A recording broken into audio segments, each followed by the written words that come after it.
Sana, hindi niya baguhin yung authenticity niya, mag-add lang siya ng konti. Gusto ko yung makitaan siya yung spicy smiles.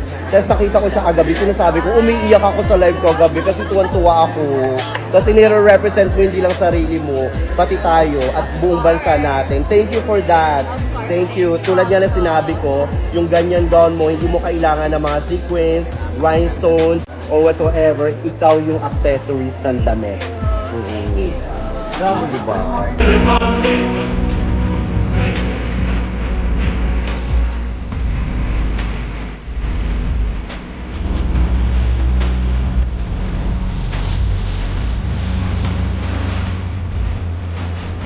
At atin pa rin pong inihatid sa inyo ang mga pinakasariwang kaganapan dito sa naganap na Miss Universe 2025 sa Thailand. So makiki-update tayo mga kapolitika dito sa mga ganap at mga activities ni Atisa Manalo, ang ating representative dito sa beauty competition. Pero bago ang lahat ay huwag kalimutang mag-like at mag-subscribe na rin kayo para updated kayo sa ating mga latest issue.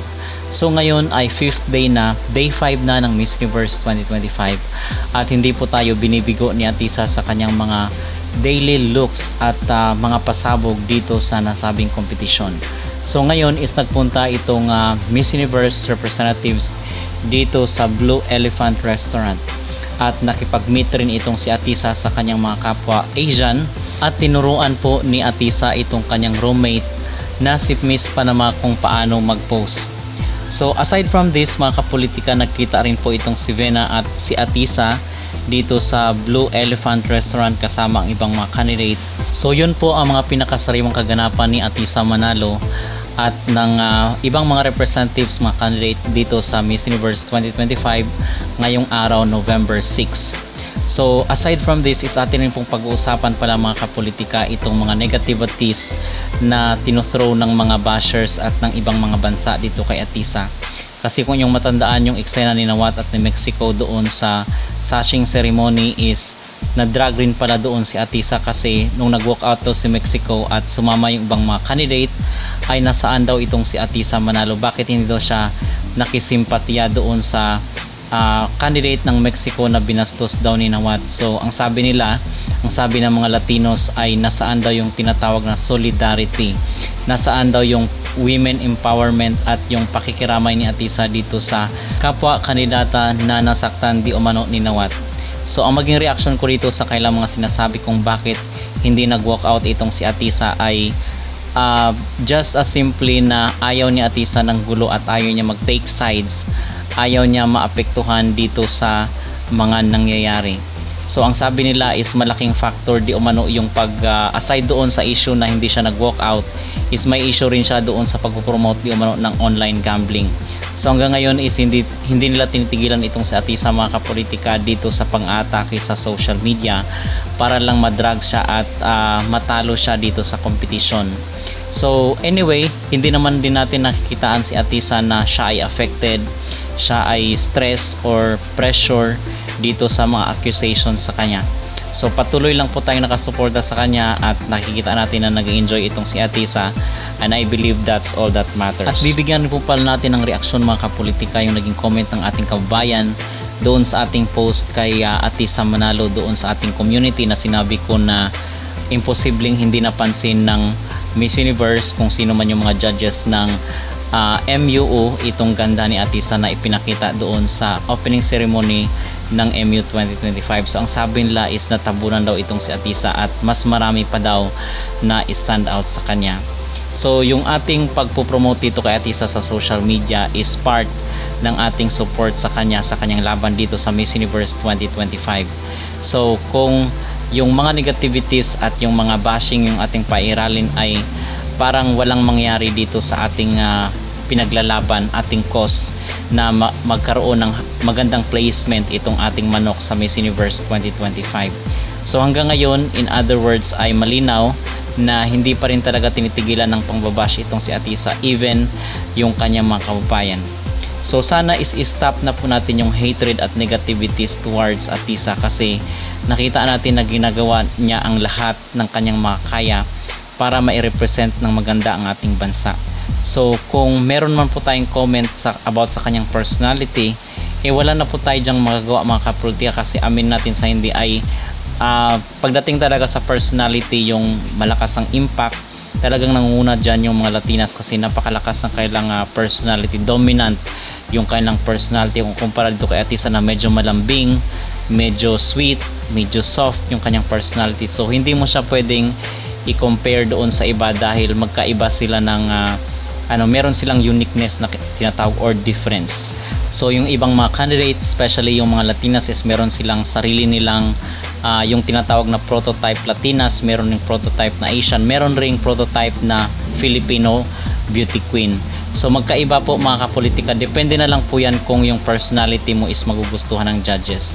So I believe yun ang magiging basis nila sa kanilang magiging ranking dito sa Miss Universe 2025. Pero tayo is yung sinasabi nga natin na supportahan po natin itong si Atisa, kasi even yung mga vloggers doon sa dito sa Thailand ng mga Pinoy ay hindi rin po natin 100% na maasahan, kasi syempre humahabol rin po sila sa mga views mga kapolitika. Kinakailangan na i-feature rin po nila yung ibang mga candidate mula sa ibang bansa, kasi hindi lang puro Atisa yung kanilang i-feature. Kung kaya nga tayo is gumagawa tayo ng mga ganitong video para suportahan si Atisa, kasi yung mga vloggers natin sa Thailand ay minsan marami ang mga nagreklamo bakit daw iba-ibang mga candidate yung mga fini-feature nila, yung mga binivideohan nila, pinipicturean nila. So tayo na ang nagkukusa dito na mag-focus tayo sa laban ni Atisa Manalo at sa mga kaganapan dito sa Miss Universe. So hindi tayo nakafocus doon sa ibang mga candidate, kundi sa ating manok lang sa Miss Universe na si Atisa Manalo. Okay? So yun mga kapolitika aking masasabi at aking maging reaksyon. So again, itigil na po natin itong mga pambabash na sa tingin natin is hindi naman nakakatulong dito sa kompetisyon ni Atisa. So nakakadagdag lang po tayo ng stress sa kanya. So wag na po nating pairalin yung at kung ayaw po natin kay Atisa ay wag na lang po tayong manood, wag na lang po natin siyang subaybayan, kasi mas marami pa po ang interesado sa kanyang mga ganap at sa kanyang kompetisyon dito sa Miss Universe 2025. Kung hindi po natin siya gusto, edi wag po natin siyang subaybayan. Okay? So yun mga kapolitika ang aking maging reaksyon, aking masasabi dito sa mga kaganapan at mga issue kontrobersiya kay Atisa Manalo sa kanyang laban sa Miss Universe 2025. So kung kayo po ang tatanungin ano po ang inyong magreaksyon dito sa sinasabi nila na bakit daw hindi nag-walk out itong si Atisa kasama si Miss Mexico para suportahan at makiramay doon sa kanyang nararamdaman. At ano rin ang inyong magreaksyon dito sa Day 5 na outfit looks ni Atisa Manalo. Mag-comment down below at huwag kalimutang mag-subscribe kayo dito sa ating YouTube channel. Maraming salamat po. Atisa, how do you feel about your... Ay, sige, go.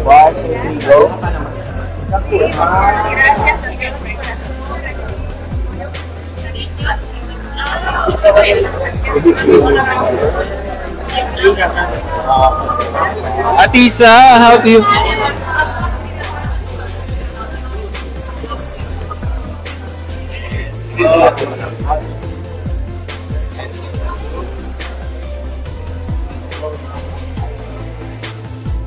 Sa full body lang ako.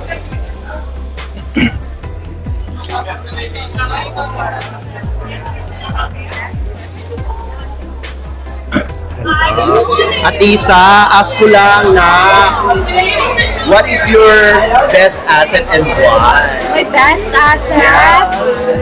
Ay, ang hirap naman ang question.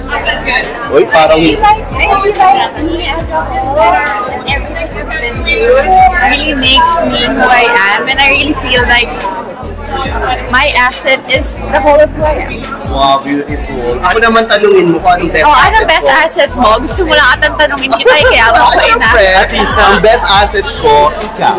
Ay! Oh! Parang totoo yan. Oo, ikaw nga. Hiniyakan pa nga kita kagad. Atisa.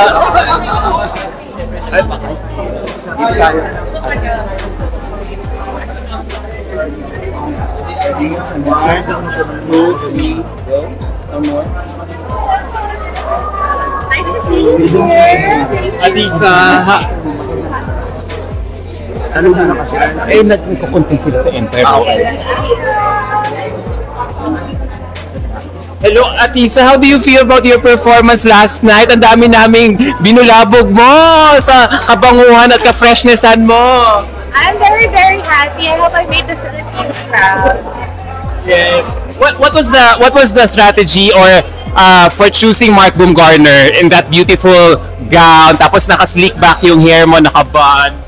Honestly, when we thought about it, we had a lot of clothes made. And then, after we saw all of it, we just picked which ones we think would fit best in each event. And it just so happened that that event, we picked the Mark Bumgarner one. And we thought that in a sea of like glitters and colors, it would be nice to like be different and showcase who I am in that way. How did you feel that kami talagang napawaw nung lumabas ka sa stage? Well, thank Parang ang may, you. parang ang walking green light na. Ay, thank you so much. Sino yung designer mo pa? Ngayon, kagabi, Ang ganda ng mga Kagabi ba? Hindi, yung ngayon. Brandon Chan. Ang ganda ng mga gamit mo. Parang Thank hindi mo you. kailangan ng mga sleeves, mga sequins. Ikaw na yung accessories sa Oh, thank you. How your estimate, ilang outfits ang dala mo dito sa Bangkok? Alam mo, I said that I have 9 maletas. Apparently, I have 11 nung nag-check-in na ako. So, I have 11 maletas.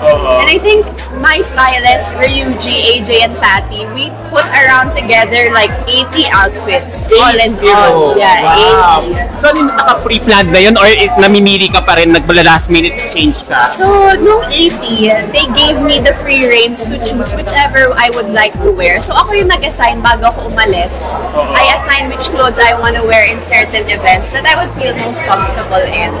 Very nice. So, alam mo, gusto ko talaga yung anong aura mo talaga yun. You're not, if you're feeling any pressure, you're not showing it. Parang ano ka lang, you're coasting it from day to day. Is that how, am I reading it right? Yes, because you know, I think that as much as this is a competition, it is an experience, and I really want to, you know, be happy and joyful and experience the whole thing with an open heart. Because the competition starts when it's judging time. Right now, for me, is you know, experience Miss Universe. Alam mo, Atisa, natutuwa ako sa'yo kasi nakita ko yung mga face smiles mo kagabi. I don't know, Ano lang gusto yun? mo? Ako kasi tinatanong niya sa akin kung ano daw yung kulang kay Atisa. Sabi ko wala namang kulang sa kanya, pero sana hindi niya baguhin yung authenticity niya. Mag-add lang siya ng konti. Gusto ko yung makita siya yung smiles. Tapos nakita ko siya kagabi, sinasabi ko, umiiyak ako sa live ko kasi tuwa ako. Kasi nire-represent mo hindi lang sarili mo, pati tayo, at buong bansa natin. Thank you for that. Of course, Thank thank you. you Tulad nga na also. sinabi ko, yung ganyan gown mo, hindi mo kailangan ng mga sequins, rhinestones, or whatsoever. Ikaw yung accessories na Thank you, thank you. Good morning, at Mic drop. Oh my God. Q&A na ba? Good morning naman everyone. Hello! Nasaan yung camera mo? Sila. Hello! Ano sabi? Ang ganda ng camera ng crowd. Yes. From the Philippines, of course, maraming nag-aabang because today is a different day. I think the start of your activities, more activities. Yes. So what's your schedule? Our schedule today, I know we're visiting Blue Kitchen. We're visiting a few sponsors today. And then tomorrow we leave for Phuket. So we're there for like a week. And then we go to Pattaya. And then we come back to Bangkok. Naku, sunod-sunod na. How do you prepare essentially for a day that's jam-packed with activities? I try to get as much sleep as I can and eat as much as I can in a way na parang sustain my energy the whole day. And I can see that you have your luggage with you. How many outfit changes should we be expecting? I will change my outfit in accordance to the appropriateness. Yeah, so I would, kasi I don't also want to stress myself out in changing an outfit just because. So if an outfit is needed to be changed, then I change. But if not, I wear my the clothes I'm already wearing. And any tourist spot that you are actually excited to go here in Thailand? I'm excited to see their beaches because I know that one of the top tourism destinations in Thailand are also their beaches. I'm very, very excited to see that. Yeah. It makes me miss the Philippines eh. Yeah. Miss na miss ka na rin, pero hindi yan dahil we're getting more updates Yes. from you. So if you can greet and your message to everyone, your followers all over the world. Hello po! Magandang araw to everyone. I hope you continue to support my journey and I hope I'm making you proud here in Miss Universe. How about the online voting? the online voting. Yung ongoing. To everyone, please continue to vote for me para I can have a special dinner with Victoria when we get to Phuket. Thank you so much. At Isa, sino nag-ayon sa'yo, nag-makeup sa'yo na? Ngayon? Ikaw lang, o ayan na, ang ganda-ganda. Pati yung kagabi ba? Oo. Oo, diba? I'm Hindi, trained- actually alam na namin, sinabi ni Uyel. I'm trained Gusto ko by lang the marinig. best. Yes, I'm trained by the best. You're always doing your best. And thank you for that. Voting for Miss Universe using Miss Universe powered by Cedric. Wala pa. Meron na, ongoing na kanina.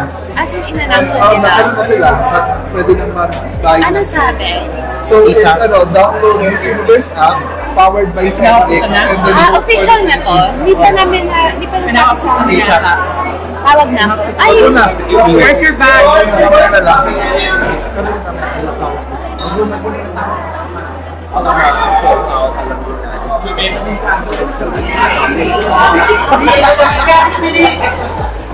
Yan, nakakawa. Saan? Yes, sige na, chair.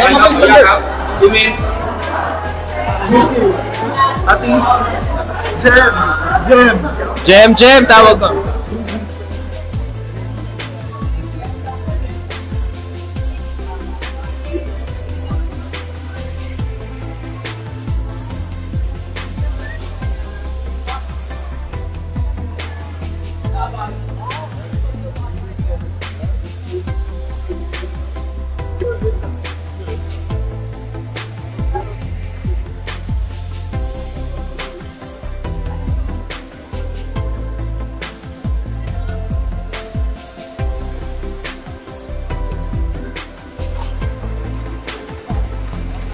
Ikot.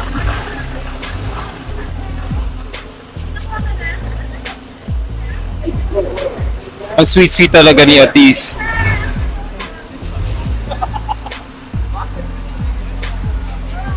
Bye, Atisa! Enjoy Blue Elephant! Have a hearty meal in Blue Elephant! Ay, si Tina! Si Tina!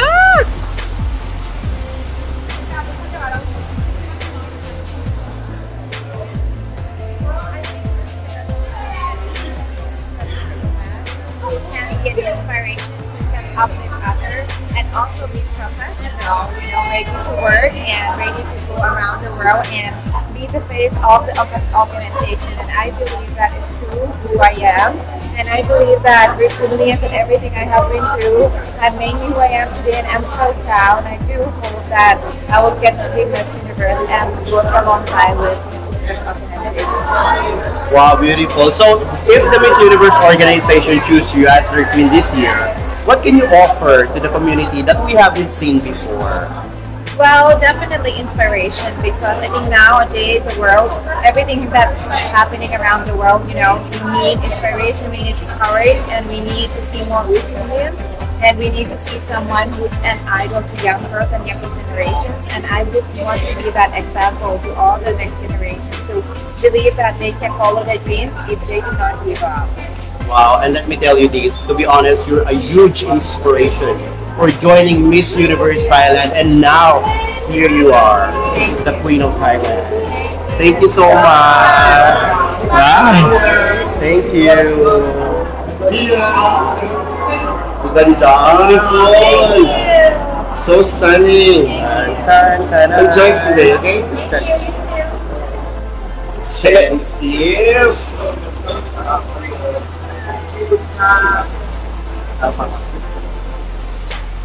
Curaçao.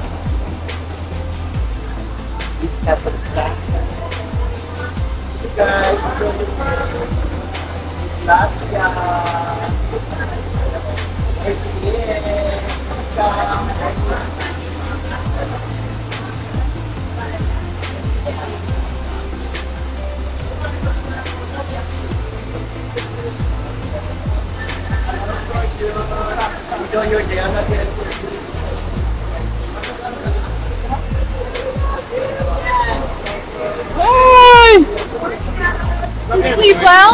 Yes. Enjoy. Have a hearty lunch in Bangkok. In Blue Elephant, they serve the best authentic meal. forward to it. We've already had some milk from Blue Elephant, so only more to look forward to. Oh, you've been there before. We're having these days. Milk. So you're gonna go back there again. Alright, wow, you look stunning in your outfit. Love you. Take care.